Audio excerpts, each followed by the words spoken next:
Hello, and welcome back to the Military Time. Tonight, we are witnessing one of the most dramatic escalations in European geopolitics since the end of the Cold War. Moscow, once deeply intertwined with its European neighbors, now finds itself completely isolated. In what appears to be a coordinated campaign, the United States and its NATO partners have effectively shut down every major route land, air, and sea that connects Russia to Europe. Moscow's bridges, both literal and metaphorical, are gone, but this wasn't just a snap decision. It was a brilliantly choreographed play, decades in the making, and it exposes a stunning betrayal from former Soviet allies. What was once the Warsaw Pact has now irrevocably collapsed, not because of diplomacy, but because of strategic necessity. Let's begin with how it all unfolded. The first sign of this seismic shift came last week, when Poland abruptly closed all remaining border checkpoints with Russia and Belarus. Officially, Warsaw cited security concerns related to the ongoing conflict in Ukraine. But behind closed doors, sources confirm that the move was part of a larger NATO strategy aimed at bottlenecking all Russian activity in Europe. The closure wasn't just symbolic. It severed vital energy, food, and military supply routes that Russia relied upon for decades. Just days later, Slovakia followed suit, closing the Dukla Pass and suspending trade with Russia. Hungary, long known for its pro-Russian stance, shocked the world by suspending energy imports from Moscow.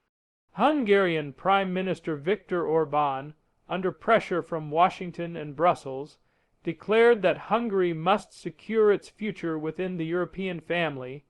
Translation: Budapest has officially abandoned Moscow. In the Balkans, the domino effect continued. Romania and Bulgaria also cut ties. Serbia, the final holdout, faced an unprecedented economic ultimatum from the European Union: join us or face total isolation. Belgrade, realizing the stakes, reluctantly aligned itself with Brussels. A Putin loyalist no more, Serbia's betrayal may prove to be the most painful of all for the Kremlin. Now, let's turn to the United States. While Europe may have shut Russia out geographically, it's Washington that pulled the strings politically. Yes? Secretary of State and Pentagon officials have been quietly touring capitals for months: Berlin, Warsaw, Vilnius, Bucharest, building a coalition of European governments willing to take unprecedented action. According to defense analysts, this isn't just economic warfare. It's strategic encirclement. Satellite imagery reveals that NATO has dramatically increased its troop presence near Kaliningrad and along the Baltic front. Additional battalions have arrived in Romania and Slovakia, supported by U.S. drone squadrons and missile defense systems. For the first time since World War II, the Baltics and Eastern Europe are being militarized not just for defense, but for containment. But what about Russia's response? In an emergency address to the nation, President Vladimir Putin denounced the blockade as a Western-led act of war. He warned that Russia would retaliate with all available means. Tensions are rising. Russian naval fleets are now patrolling the Baltic and Black Seas at unprecedented levels. Strategic bombers have been spotted refueling over the Caspian, and early reports suggest that Russia has even repositioned a portion of its nuclear forces to its western border. But Russia is facing a deeper crisis, a crisis of trust.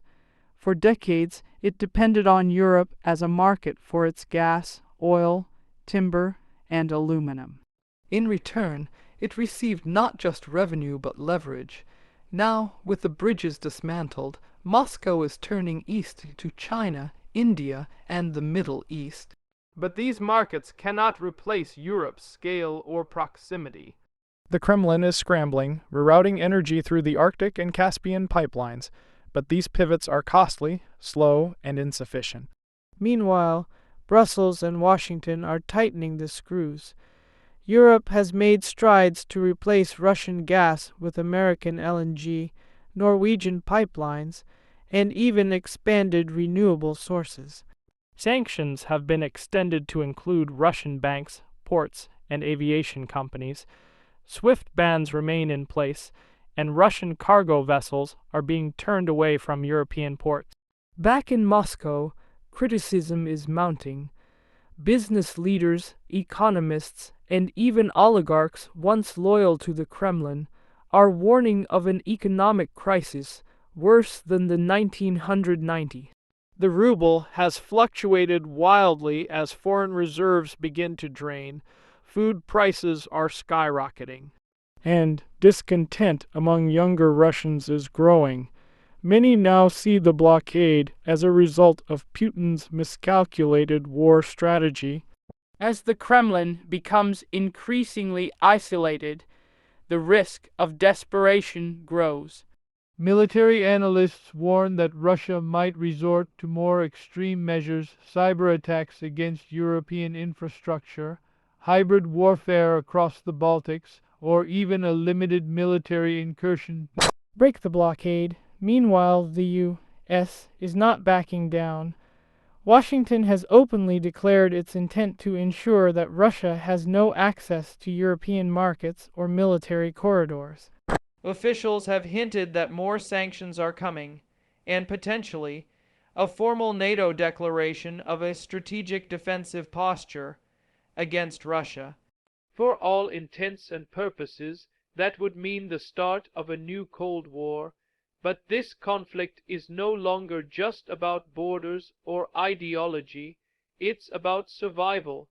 Russia is a nation under siege, forced to confront the total collapse of its European strategy. Moscow has lost not just its bridges, but its leverage, its alliances, and its economic lifeline. In closing, the situation remains fluid and volatile. The next move could come from Moscow or Washington. A single miscalculation could ignite a conflict far beyond borders, and Europe stands on the edge of a precipice not seen since the years before World War II. We'll continue to monitor every development, every diplomatic statement, and every military movement. Stay tuned to Military Time for the most comprehensive and accurate reporting on this emerging global crisis. If you found this analysis valuable, don't forget to subscribe, like the video, and share it with others interested in geopolitics. Leave your thoughts in the comments. We want to hear what you think about this unprecedented blockade and the future of Russian-European relations. Thank you for watching, and we'll see you in the next report.